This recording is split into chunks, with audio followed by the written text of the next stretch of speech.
ಕೆಆರ್ಪುರದಲ್ಲಿ ಒಂದೇ ಕುಟುಂಬದ ಮೂವರ ಕೊಲೆ ಕೇಸ್ಗೆ ಸಂಬಂಧಪಟ್ಟಂತೆ ಕೊಲೆಯಾದ ಹಿಂದಿನ ದಿನವೇ ತಾಯಿ ತಂಗಿ ಮನೆಗೆ ಬಂದಿದ್ರು ಅನ್ನುವಂಥ ಮಾಹಿತಿ ಲಭ್ಯವಾಗ್ತಾ ಇದೆ. ಹೌದು, ಕೆಆರ್ಪುರದಲ್ಲಿ ಒಂದೇ ಕುಟುಂಬದ ತ್ರಿವಳಿ ಕೊಲೆ ಕೇಸ್ ಕೊಲೆಯಾದ ಹಿಂದಿನ ದಿನವೇ ತಾಯಿ ತಂಗಿ ಮನೆಗೆ ಬಂದಿರ್ತಾರೆ. ಆ ಪಾಪಿ ಮಗಳಿಂದ ಮೊದಲೇ ತಾಯಿಯ ಮರ್ಡರ್. ಪತಿ ಸೋಮಸುಂದರ್ ಸಂಪರ್ಕಕ್ಕೆ ಮುತ್ತುಲಕ್ಷ್ಮಿ ಸಿಕ್ಕಿರೋದಿಲ್ಲ. ಸಂಜೆ ವೇಳೆಗೆ ಶ್ವೇತಾಳ ಅಪಾರ್ಟ್ಮೆಂಟ್ಗೆ ತಂದೆ ಮತ್ತು ತಂಗಿ ಬಂದಿರೋದು. ಹೆಂಡತಿ ಬಗ್ಗೆ ಶ್ವೇತಾ ಬಳಿ ವಿಚಾರಿಸಿದಾಗ ಉತ್ತರ ಏನ್ ಸಿಕ್ತು ಅನ್ನೋದು ಬಹಳ ಮುಖ್ಯ. ಏನಿಲ್ಲ ಅಂತ ಹೇಳಿ ಒಳಗಡೆ ಕರ್ಕೊಂಡು ಹೋಗಿ ಸುಪ್ರಿಯಾ ಅಂದ್ರೆ ತಂಗಿಗೆ ಚಾಕುವಿನಿಂದ ಇರಿಯಲಾಗಿದೆ. ತಂಗಿ ಬಳಿಕ ತಂದೆಗೂ ಇರಿದು ಕೊಲೆಗೈದಿದ್ದಾರೆ ಈ ಆರೋಪಿಗಳು. ಕೆನತ್ ಮತ್ತು ಶ್ವೇತಾ ಕೊಲೆ ಮಾಡಿರುವಂತಹ ಪರಿಯನ್ನ ಎಕ್ಸ್ಪ್ಲೇನ್ ಮಾಡ್ತಾ ಇದ್ದೀವಿ. ಕೆಆರ್ಪುರ ಪೊಲೀಸರ ಎದುರು ಆರೋಪಿ ಶ್ವೇತಾ ಕೊಟ್ಟಿರುವಂತಹ ಸ್ಟೇಟ್ಮೆಂಟ್ ಇದು. ಪಾಂಡಿಚೇರಿಯಿಂದ ಆಕೆಯನ್ನು ಬಂಧಿಸಿ ಕರೆತಂದು ವಿಚಾರಣೆಯನ್ನ ಮಾಡ್ತಾ ಇದ್ದಾರೆ ಪೊಲೀಸ್ನವರು. ರೈಟ್ ನಾವು ಇರುವಂತಹ ಇನ್ಫಾರ್ಮೇಶನ್ ಆಧಾರದಲ್ಲಿ ನೋಡ್ತಾ ಹೋಗೋದಾದ್ರೆ ಹೌದು, ಏಕ್ದಮ್ ಕೆನತ್ ಮತ್ತು ಶ್ವೇತಾ ಮೂವರನ್ನ ಹತ್ಯೆ ಮಾಡೋದು ಅಸಾಧ್ಯ ಅಂತ ಅನ್ಸುತ್ತೆ. ಯಾಕಂತ ಹೇಳಿದ್ರೆ ಅವು ಮೂರು ಒಟ್ಟಿಗಾದ್ರೆ ಕಷ್ಟ ಸಾಧ್ಯ ಆಗಬಹುದು. ಆದರೆ ಇಲ್ಲಿ ಹೇಗಾಗಿದೆ ಅಂತ ನೋಡೋದಾದ್ರೆ ಮುತ್ತುಲಕ್ಷ್ಮಿ ಅಂದರೆ ಶ್ವೇತಾಳ ತಾಯಿ ಹಿಂದಿನ ದಿವಸನೇ ಮನೆಗೆ ಬಂದಿರ್ತಾರೆ.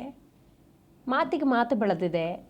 ಸಮ್ ರಿಸ್ಟ್ರಿಕ್ಷನ್ಸ್, ಏನಿದು ಇಷ್ಟೊಂದು ಸಾಲ ಮಾಡ್ಕೊಂಡಿದೆಯಾ, ಬದುಕು ಕಟ್ಕೊಳ್ಬೇಕು, ಕೆನೆತ್ ಸವಾಸ ಬಿಟ್ಬಿಡು, ಈ ಥರದ ಒಂದಷ್ಟು ಕಾನ್ವರ್ಸೇಷನ್.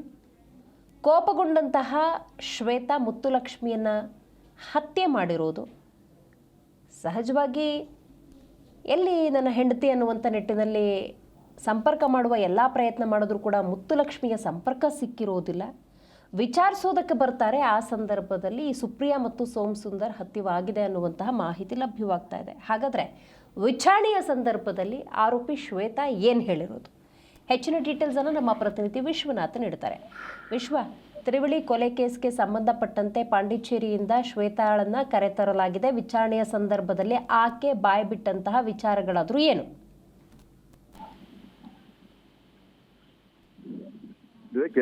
ಕೆಆರ್ಪುರಂನಲ್ಲಿ ಈ ಟ್ರಿಬಲ್ ಮರ್ಡರ್ ಪ್ರಕರಣಕ್ಕೆ ಸಂಬಂಧಪಟ್ಟಂತೆ ಒಂದು ಪೊಲೀಸರ ತನಿಖೆ ವೇಳೆ ಒಂದು ರೋಚಕ ಟ್ವಿಸ್ಟ್ ಸಿಕ್ಕಿರುವಂತದ್ದು. ಪ್ರಮುಖವಾಗಿ ಭಾನುವಾರ ಇವರ ಹತ್ಯೆ ಆಗಿರುತ್ತೆ ಅಂತ ಎಲ್ಲರೂ ಕೂಡ ಭಾವಿಸಿದ್ರು. ಆದ್ರೆ ಈಗ ಬಂದಿರುವಂತಹ ಮಾಹಿತಿ ಪ್ರಕಾರ ಶನಿವಾರ ಈ ಮುತ್ತುಲಕ್ಷ್ಮಿ ಮತ್ತು ಸುಪ್ರಿಯಾ ಈ ಸಿಂಗೇನಹಳ್ಳಿಯಲ್ಲಿ ಇರುವಂತಹ ಮಗಳು ಏನು ವಾಸವಾಗಿರ್ತಾಳೆ ಆ ಮನೆಗೆ ಈ ಶ್ವೇತಾ, ಸುಪ್ರಿಯಾ ಮತ್ತು ಈ ಮುತ್ತುಲಕ್ಷ್ಮಿಯನ್ನ ಕರೆಸ್ಕೊಂಡಿರ್ತಾಳೆ. ಅದಾದ್ಮೇಲೆ ಸುಪ್ರಿಯಾ ಮತ್ತು ಏನು ಮುತ್ತುಲಕ್ಷ್ಮಿ ಆ ಮನೆಯಲ್ಲೇ ಇರ್ತಾರೆ. ಆ ಸಂಜೆ ವೇಳೆಗೆ ಈಕೆ ಅಂದ್ರೆ ಏನು ಸುಪ್ರಿಯಾ ಏನಿದ್ದಾಳಲ್ಲ ಆಕೆ ತಮ್ಮ ಮನೆಗೆ ಅಂದ್ರೆ ವಾಪಸ್ ಆಗಿರ್ತಾಳೆ. ವಾಪಸ್ ಆಗುವಂತಹ ಸಂದರ್ಭದಲ್ಲಿ ಮುತ್ತುಲಕ್ಷ್ಮಿ ಅಲ್ಲೇ ಇರುವಂತದ್ದು. ಅಂದ್ರೂ ಈ ವರ್ತುವಿನ ನಲ್ಲೂರು ಹಳ್ಳಿಯಲ್ಲಿ ಸುಪ್ರಿಯಾ ತಂದೆ ಏನು ವಾಸವಾಗಿರ್ತಾರೆ ಆ ಮನೆಗೆ ವಾಪಸ್ ಆಗಿರ್ತಾಳೆ. ಅದಾದ್ಮೇಲೆ ಆ ಮುತ್ತುಲಕ್ಷ್ಮಿ ಈ ಸಿಂಗೇನಹಳ್ಳಿ ಮನೆಯಲ್ಲಿ ಶ್ವೇತಾ ಮನೆಯಲ್ಲೇ ಉಳ್ಕೊಂಡಿರ್ತಾಳೆ. ಉಳ್ಕೊಂಡು ಮರುದಿನ ನಿರಂತರವಾಗಿ ಸುಪ್ರಿಯಾ ಆಗಿರ್ಬೋದು ಮತ್ತು ಸೋಮಸುಂದರ್ ಆಗಿರ್ಬೋದು ನಿರಂತರವಾಗಿ ಕರೆ ಮಾಡಿರ್ತಾರೆ. ಆ ಸಂದರ್ಭದಲ್ಲಿ ಶ್ವೇತಾ ಆಗಿರ್ಬೋದು ಮತ್ತು ಮುತ್ತುಲಕ್ಷ್ಮಿ ಆಗಿರ್ಬೋದು ಕರೆಯನ್ನ ಪಿಕ್ ಮಾಡಿರೋದಿಲ್ಲ. ಆಗ್ಲೇನೆ ಈಕೆಯನ್ನ ಅಂದ್ರೆ ವಾದ ಮತ್ತು ಏನು ಕಿರಿಕೆ ನಡೆದಿತ್ತು.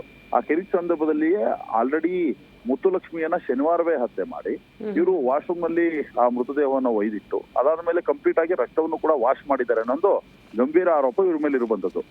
ಅದಾದ್ಮೇಲೆ ಯಾವಾಗ ಸಂಪರ್ಕಕ್ಕೆ ಸಿಗೋದಿಲ್ವೇ ನೇರವಾಗಿ ಸೋಮಸುಂದರ್ ಮತ್ತು ಸುಪ್ರಿಯಾ ಸಿಂಗೇನಹಳ್ಳಿಗೆ ಶ್ವೇತಾ ಏನು ವಾಸವಾಗಿರ್ತಾಳಲ್ಲ ಆ ಮನೆಗೆ ಬರ್ತಾರೆ. ಬಂದಂತ ಸಂದರ್ಭದಲ್ಲಿ ಪ್ರಶ್ನೆಯನ್ನ ಮಾಡ್ತಾರೆ, ಎಲ್ಲಿ ಮುತ್ತುಲಕ್ಷ್ಮಿ ಅಂತ ಕೇಳ್ತಾರೆ.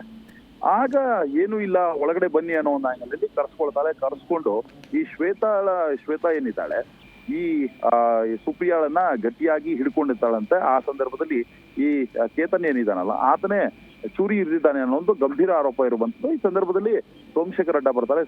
ಸೋಮಸುಂದರ್ ಅಡ್ಡ ಬಂದಂತಹ ಸಂದರ್ಭದಲ್ಲಿ ಮತ್ತೆ ಈ ಸೋಮಸುಂದರ್ ಮೇಲೆ ಇರುವಂತಹ ಕೋಪಕ್ಕೆ ಶ್ವೇತಾ ತಾನು ತನ್ನ ಬಳಿ ಇದ್ದಂತಹ ಚಾಕುವಿನಿಂದ ಇರಿದಿರುವಂತದ್ದು.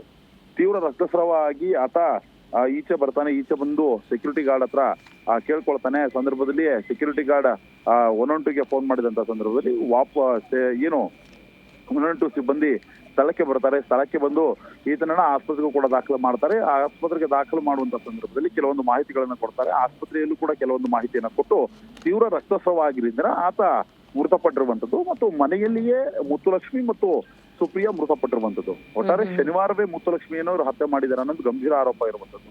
ಈಗ ಪೊಲೀಸರು ಕೂಡ ಈ ಆಂಗಲ್ ಅಲ್ಲಿ ತನಿಖೆಯನ್ನು ನಡೆಸ್ತಾ ಇದ್ದಾರೆ.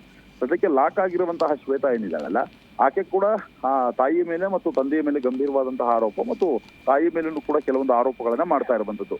ಹೀಗಾಗಿ ಏನು ಕಂಪ್ಲೀಟ್ ಆಗಿ ಲಾಕ್ ಆದ್ಮೇಲೆನೆ ಕೆಲವೊಂದು ಚೇತನ ಆಗಿರ್ಬೋದು, ಶ್ವೇತಾ ಆಗಿರ್ಬೋದು, ಒಬ್ಬರನ್ನೊಬ್ಬರನ್ನು ಎದುರುಗಡೆ ಕೂಡಿಸ್ಕೊಂಡು ವಿಚಾರಣೆ ಮಾಡಿದಂತಹ ಸಂದರ್ಭದಲ್ಲಿ ಕೆಲವೊಂದು ಅಂಶಗಳು ಹೊರಗಡೆ ಬರಬೇಕಾಗಿದೆ. ಒಟ್ಟಾರೆಯಾಗಿ ಟ್ರಿಬಲ್ ಮರ್ಡರ್ ಏನಿದೆ ಇದು ಕೆಲವೊಂದು ತಿರುವುಗಳನ್ನ ಪಡ್ಕೊಳ್ತಾ ಇರುವಂತದ್ದು. ಮುಂದಿನ ದಿನಮಾನಗಳಲ್ಲಿ ಚೇತನ್ನ ಬಂಧನ ಆದ್ಮೇಲೆ ಮತ್ತಷ್ಟು ವಿಚಾರಗಳು ಹೊರಗಡೆ ಬರಬೇಕಾಗಿದೆ. ದಿವ್ಯಾ, ರೈಟ್, ಥ್ಯಾಂಕ್ ಯು ನಿಮ್ಮೆಲ್ಲ ಮಾಹಿತಿಗಾಗಿ.